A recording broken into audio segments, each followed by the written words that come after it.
All right, ninjas, we are back for our final review page for this week.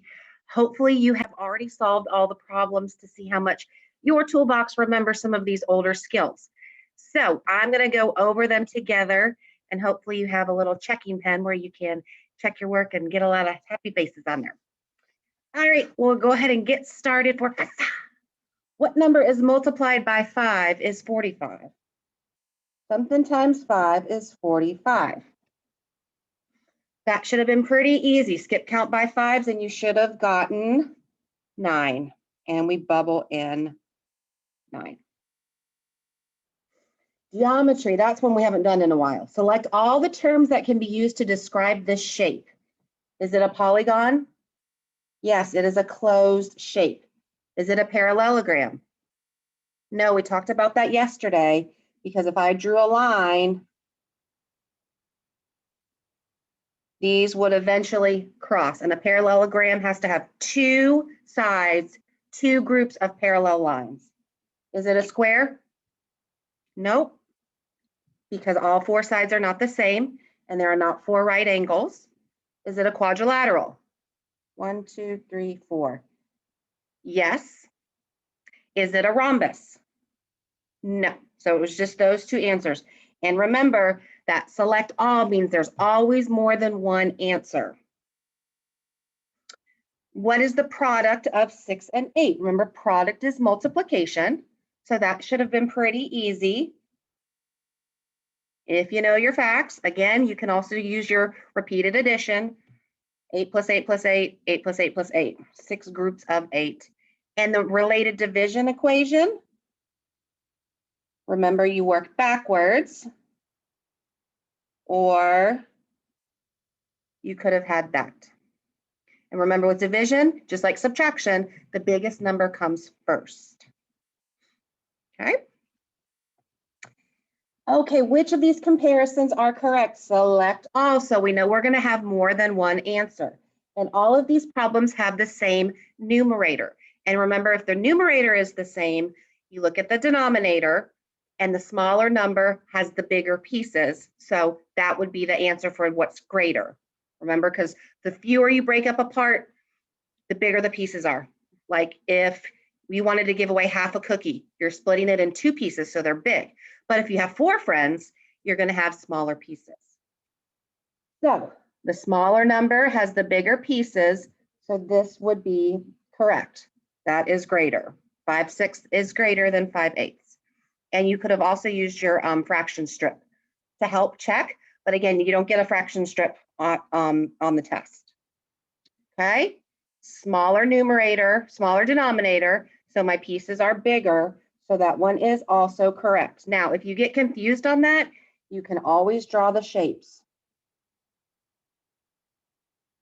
Draw them up and down. So the whole is the same size. Here's 2/3, here's 2/6. So obviously 2/3 is bigger. 3/4, smaller numerator, bigger pieces, so that is not correct. Smaller numerator, bigger pieces, and we know that's one whole, and 4/6 is not one whole, but it's eating this one, so that is not correct. And is this true? Yes, they're the same. Okay. Again, you can always draw the fractions, but just make sure the one whole is the same size so you can have an equal comparison. That was a goofy line. Okay. And always draw them up and down so you can compare easily. Gerald was training to run a full marathon. He ran 20 days in a row, 10 miles each day. How many miles did he run? That should be pretty easy. 20 miles a day for 10 days. 2 times 1 is 2. Add my 2 zeros. That is a lot of miles. Wow. So hopefully you got a little star in that one. Rashad measures the area of his bed with the squares of paper that are each 1 square foot. Rashad measures the length of his bed from the bottom to the pillow is 5, and then from the pillow to the top is 1. and the bed is 3 squares wide. So let's draw that out. That was a little confusing for me the first time I read it. So from the bottom to the pillow is 5. From the pillow to the top is 1 more. And then it is 3 wide. Okay? So it's not 5 times 1 times 3, it's 5 plus 1 because that whole from the bottom to the top. Okay? So it would be 6 times 3 is 18 squares. So let me explain it again. From the bottom to the pillow is the 5, and then from the pillow is 1 more. So from the bottom to the top, we would add those 2 together. So hopefully you were able to get that one. That one was a little tricky. But hopefully with my explaining it, if you missed it, you understand now why you missed it. And again, that's why we review. Right? And solve a multiplication equation for this array. So we count our rows. 1, 2, 3, 4, 5, 6, 7, 8 times 1, 2, 3, 4, 5. And that is 40. Again, I always make my dashes to make sure I count everyone and I don't count the same one twice. A sample of students are asked their favorite color. The results are summarized in this frequency table. If you want to make a picture graph of this data, which key makes the most sense? Remember when you're drawing the pictures, would we divide it by 2s, 3s, 5s, or 7s? Which one makes the most sense? 7s, because each one of these numbers you can divide by 7 equally. That's what I chose. You can do it by the other ones. You would just have to maybe mark like a half a picture. Remember that?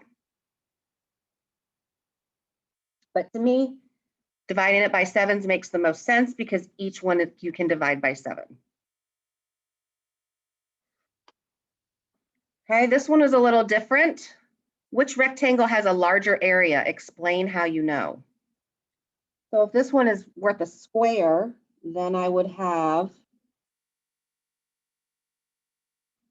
about 5 squares there. This one would have 4. So hopefully with me doing that, it makes a little bit more sense if you missed it. And we don't need to explain. Because there's more squares. Okay. How many 1/6 do you need to make 1 1/2? Use the number line. Remember when we did this? We cover up everything after 1, and that is our denominator, which we know is 6.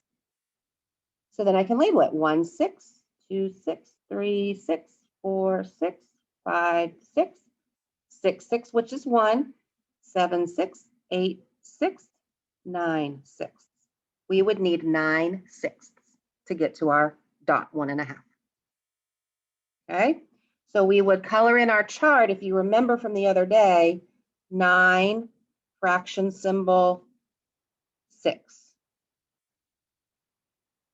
So hopefully you were able to get most of those correct. Give yourself a big happy face star. And we finished our first facade practice test. Tomorrow you're going to have some word problems with a discussion post. And then we're going to continue on with our facade ninja math review next week. See you later. Have a great day.